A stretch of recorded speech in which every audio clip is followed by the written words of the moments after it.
Welcome to Jammin' with Jason Mefford, a show where we discuss topics relevant to chief audit executives and professionals in audit, risk, and compliance. We discuss the technical and soft skills needed to navigate the minefields of organizations. You hear best practices and practical advice for helping you advance your career, and we'll even talk about music, mindfulness, and psychology, because we can. So sit back and relax while you listen to the #1 podcast in the world for internal auditors, unscripted and unedited. Welcome back, everybody, to another edition of Jamming with Jason.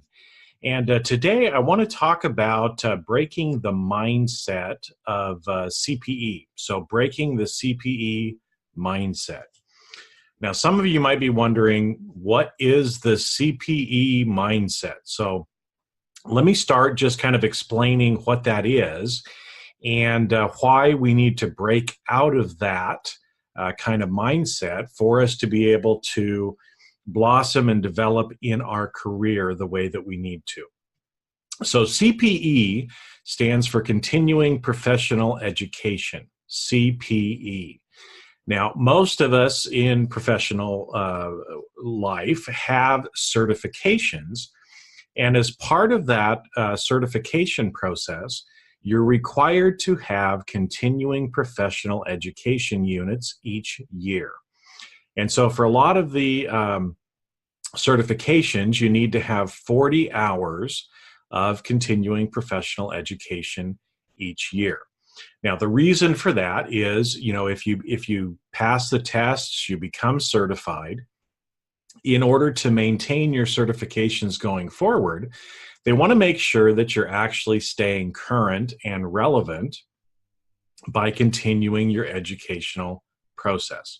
Now, that makes sense, and from a certification perspective. So, some of you may be saying, "Well, what's the problem with that?"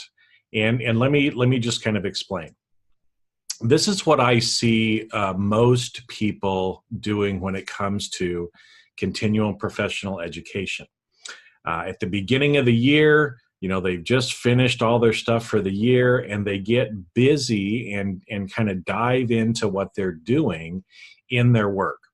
And about sometimes mid-year, they'll pop their head up and think, "Oh, crap, I need to get 40 hours of CPE during the year.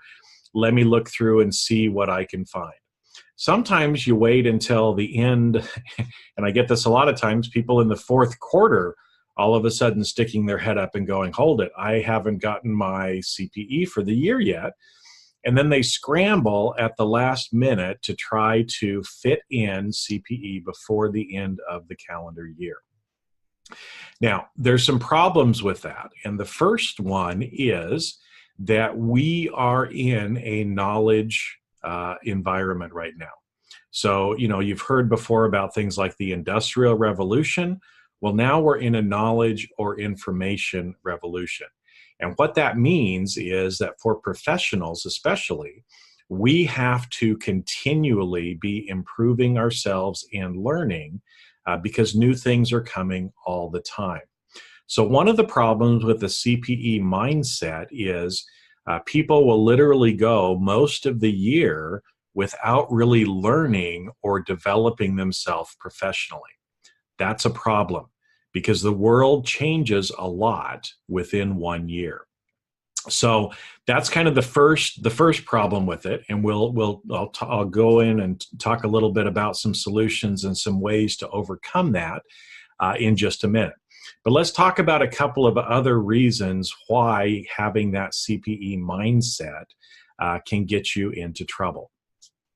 So another thing that I see often is, professionals will look at it and say, "Okay, I've got these certifications. My company should pay for me to get training."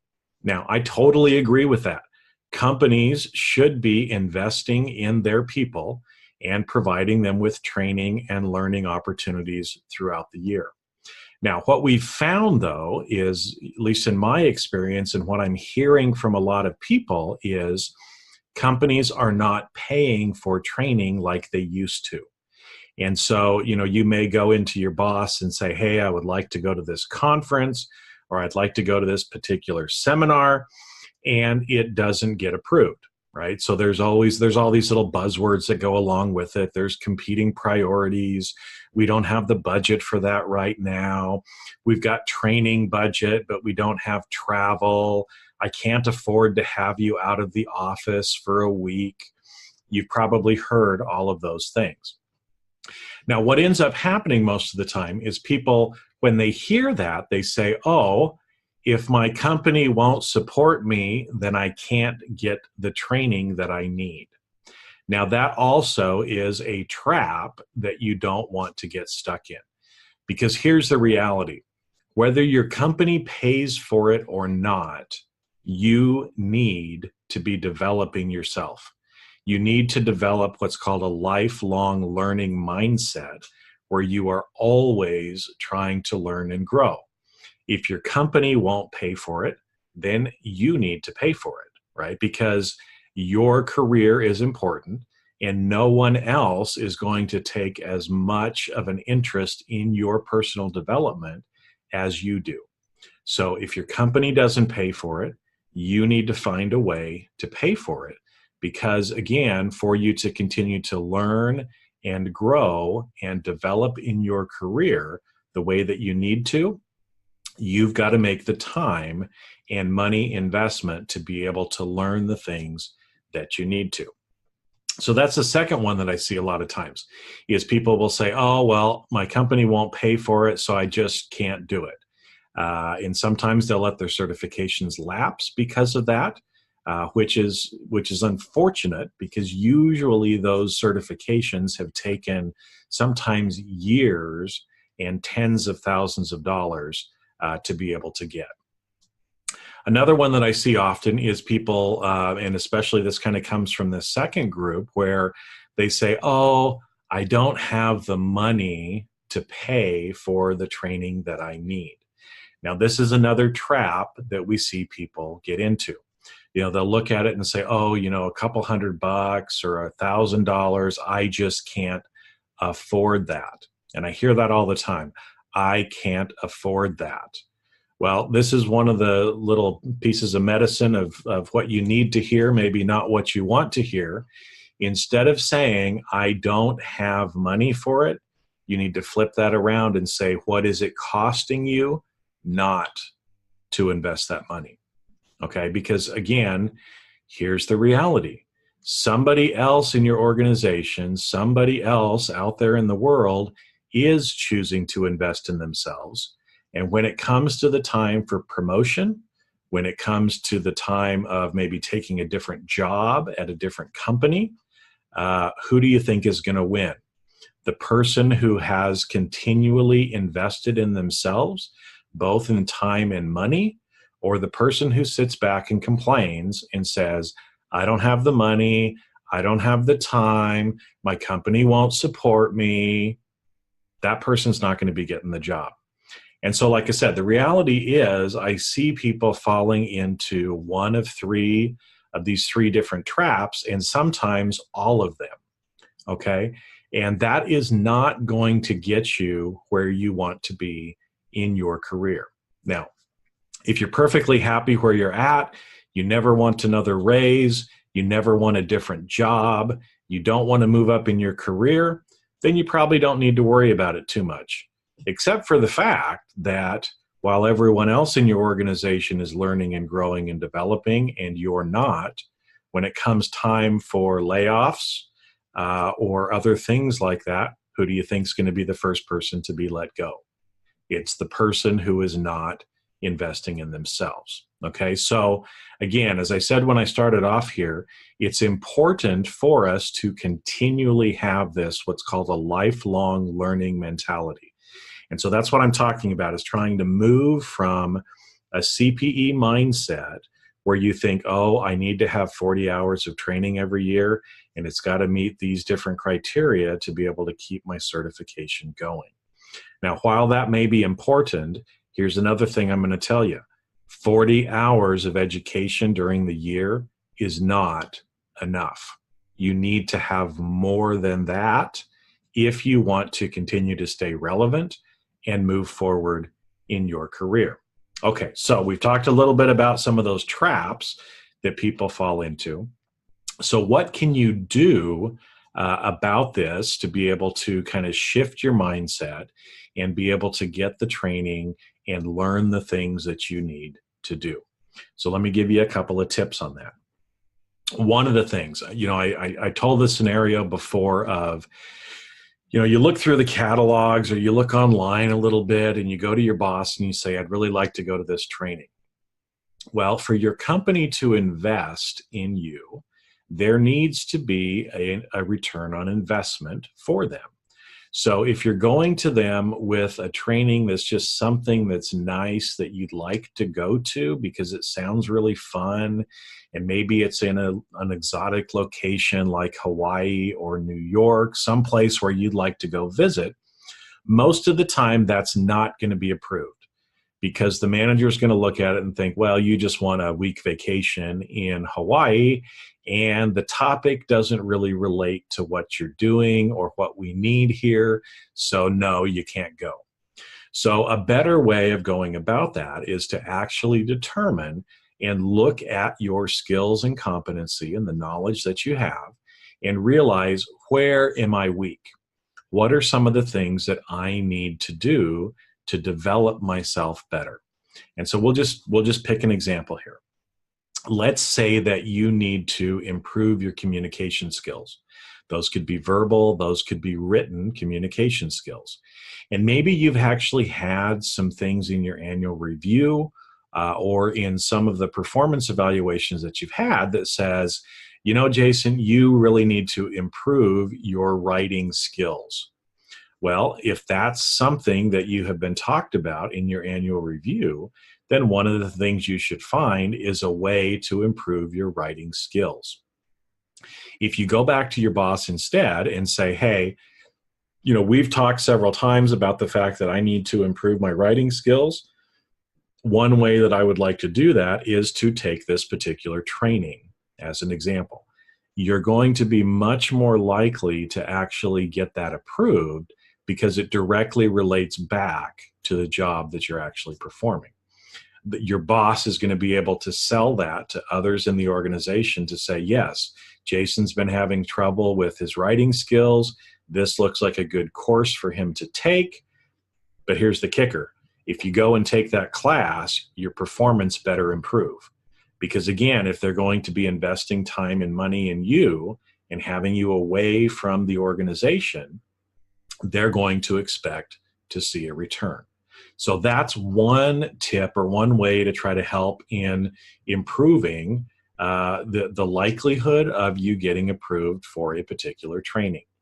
Now, sometimes, again, you might look at that, and let's take this as an example. Maybe I looked at a 2 or 3 day seminar where I would have to travel to another city.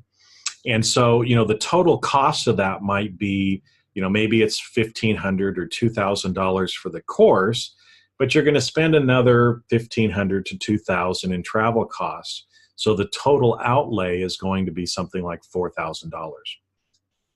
And again, your boss may look at that and say, well, we just don't have the $4,000 to send you. Find another option. Now, that's where, again, you can get a little bit more creative. There's a lot more online learning options now. Some are good, some aren't so good, so you have to be a little careful about that. But one thing you can do is actually go to those training company providers and try to find out, what is actually included in this, and can you get the same kind of results as if you were to go to an in-person training.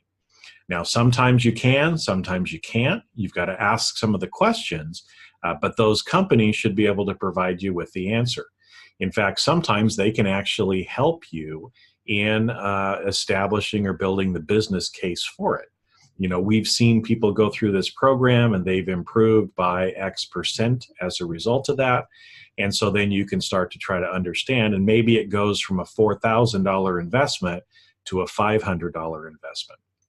That's probably going to be easier, again, for you to get approved than a $4,000 investment. So you're going to have to start to be a little creative.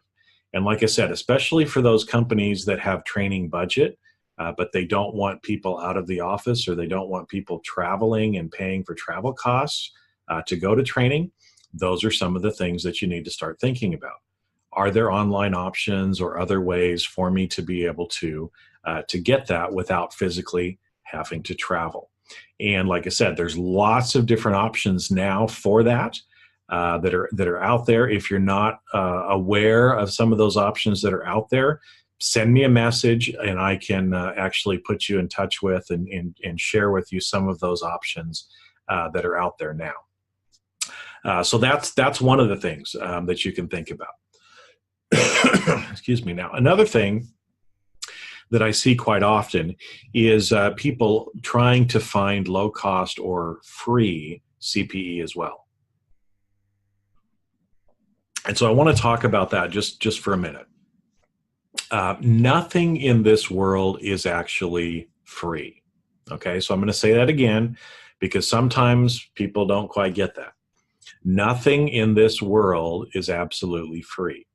So if somebody's offering you something for free, they're getting something from you.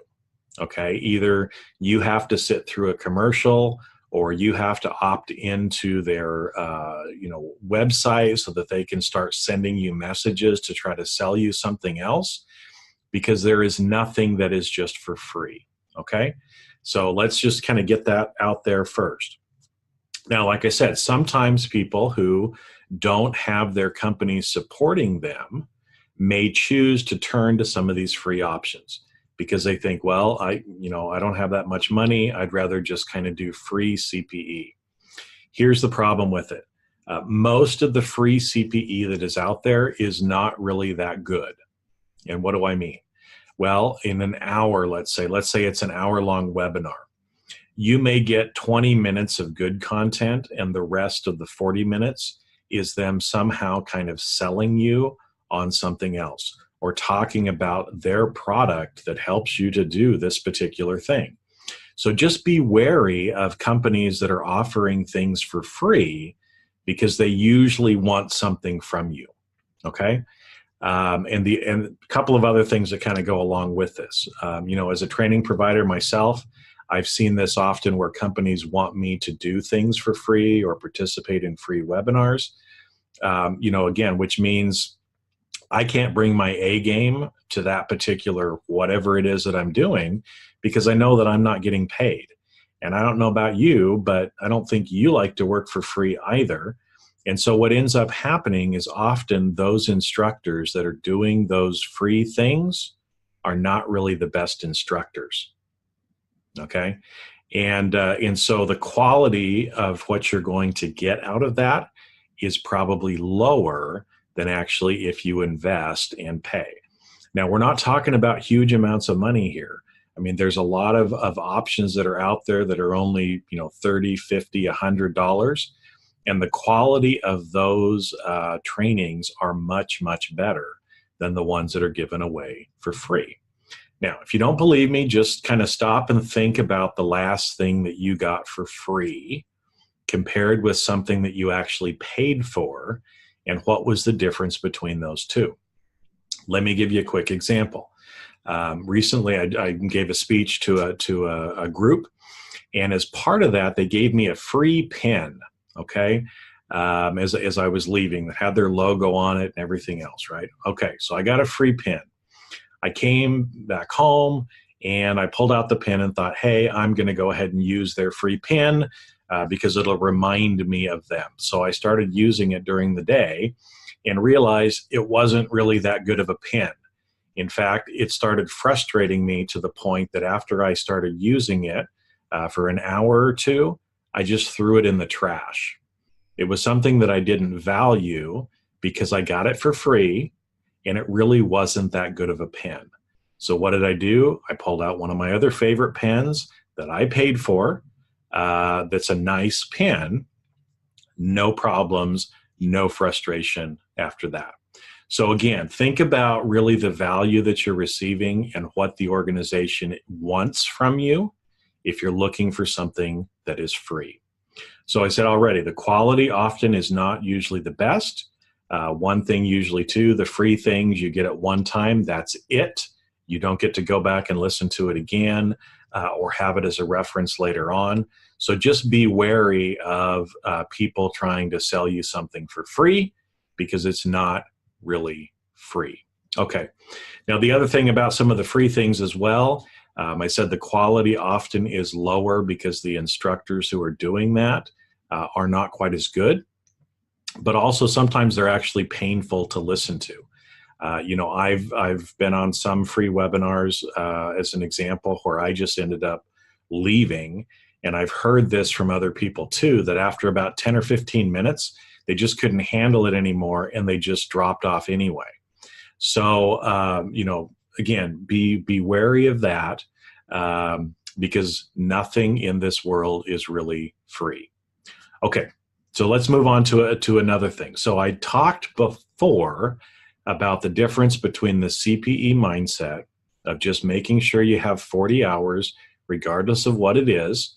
And so, like I said, sometimes that'll get people to turn to some of these free or other things that may not even be what they need to hear. But hey, it's free and it's CPE.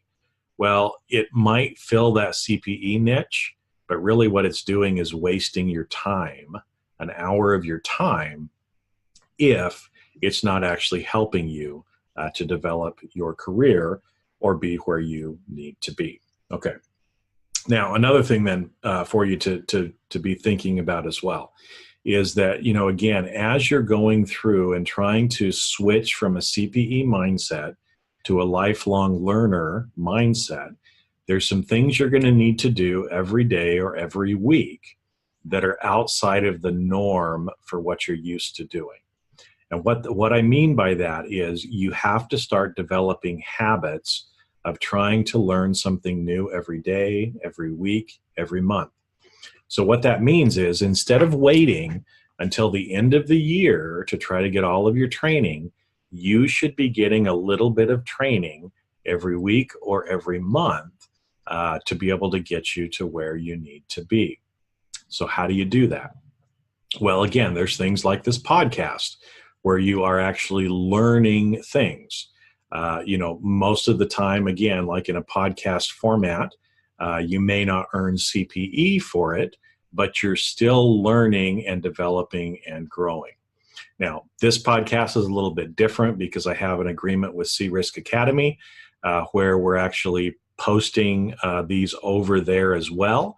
So if you want to watch them through their learning platform, you can actually learn CPE or earn CPE for this particular podcast as well. But that's just an example.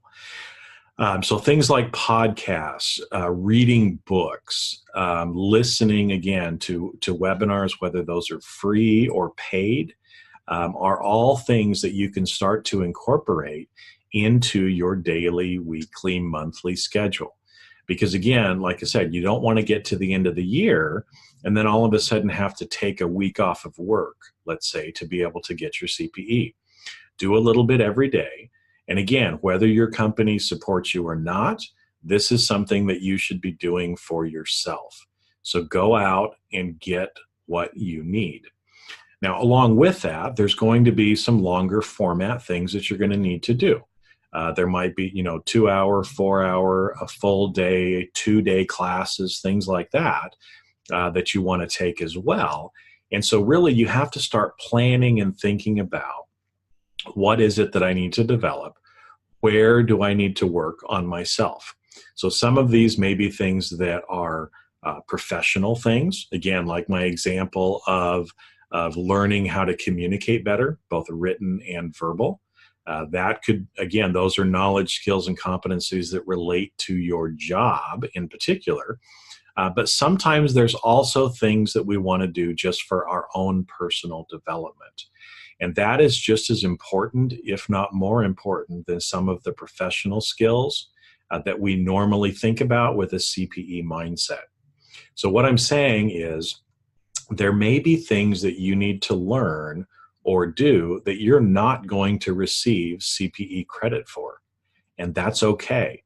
If it's something that you need to learn, you still need to invest the time and the money into learning those things, regardless of whether you get CPE credit or not. Okay. And again, a lifelong learner is somebody who is learning things every day, every week, every month to be able to help them get to where they need to be. So I've talked a little bit about that. So here's kind of some takeaway homework for you to be able to do. So we're already quite a ways into 2019. So I want you to ask yourself a couple of questions. First off, how much training have you gotten already this year? Does it count towards your CPE requirements? Okay, because you need to have an understanding of where you're at currently so that then you can start to make a plan for the rest of the year. And so some questions that I want you to ask yourself as you're planning for the rest of the year is, okay, if you have certifications, you need to get CPE to help continue to maintain those certifications. So what kind of training qualifies for that? Because you're going to want to make sure that you do that so you can continue those certifications. So kind of sketch out and think, what are some of the types of courses that would fill those requirements? But then I want you to also stop and ask yourself, what are things that I need to learn, both professionally and personally? And of those things that I need to learn, which of those actually then line up with my CPE requirements? So focus on those first. If it's something that you need to learn and it will help you in your CPE for the year, take those courses first. Now, if your company isn't providing you a reimbursement or anything like that, you still need to do it. So figure out how you're going to be able to afford it. Because the problem is, again, like I said, you don't want to tell yourself, I can't afford it, I can't afford it.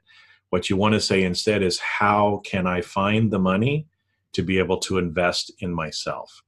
Because this is an investment, okay? And as you are investing in yourself, where are you going to see the return? You're going to see the return later as you get raises, as you get promoted, as you move to other companies where you're making more money. That's when you're going to get the return. The problem is you won't get that return unless you make the investment of time and money up front. That's just the way it is.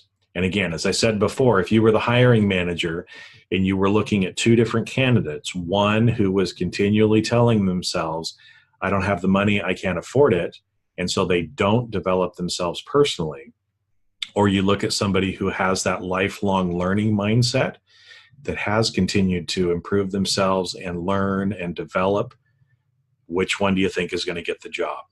And so if you are the one that wants the job, you need to be more like that person who's going to get the job and become a lifelong learner. So again, that's kind of a wrap. We'll kind of close up here, with that. But again, want to help you in thinking and changing your mindset. Move from a CPE mindset to a lifelong learning type of a mindset. Get the training and learn the things that you need to do. Again, whether that's through podcasts, reading books, webinars, training, formal training, whether that's online or in person, so that you can be working on yourself every day, every week, every month, so that at the end of the year, you don't have to scramble trying to fill in and just do stuff to be able to meet your 40-hour minimum hours. So be more proactive in what you're doing. Ask yourself some of those questions, and then go out there and invest the time and money in yourself. Because as I said, if you're not concerned about your future and your career, nobody else is going to be either. In fact, the more you invest in yourself personally, the more likely your organization is going to be to actually invest in you as well. Because they can see that you're doing it on your own, they're going to be more willing and more likely to actually help you at that point. So go out there, start developing a lifelong learning mindset, and keep developing yourself and thinking about where you want to get career-wise, and then make smart and proactive choices each day, each week, and each month to help you get one step closer to where you really want to be. And with that, I'm going to close up for the day, but keep on rocking the audit world. And I will see you on a future episode of Jammin' with Jason. And that's a wrap. Thanks for listening to today's episode of Jamming with Jason. Keep on rocking in the audit world. Have a great rest of your day, and I'll catch you later on the next show. If you'd like to earn continuing professional education for listening to today's episode, head on over to C-Risk Academy at ondemand.criskacademy.com. And that's C as in the letter C, riskacademy.com. Not only do you get a CPE certificate, but you also will have access to the video version of today's show. The views and opinions expressed on this show are that of the individuals and not of their respective organizations.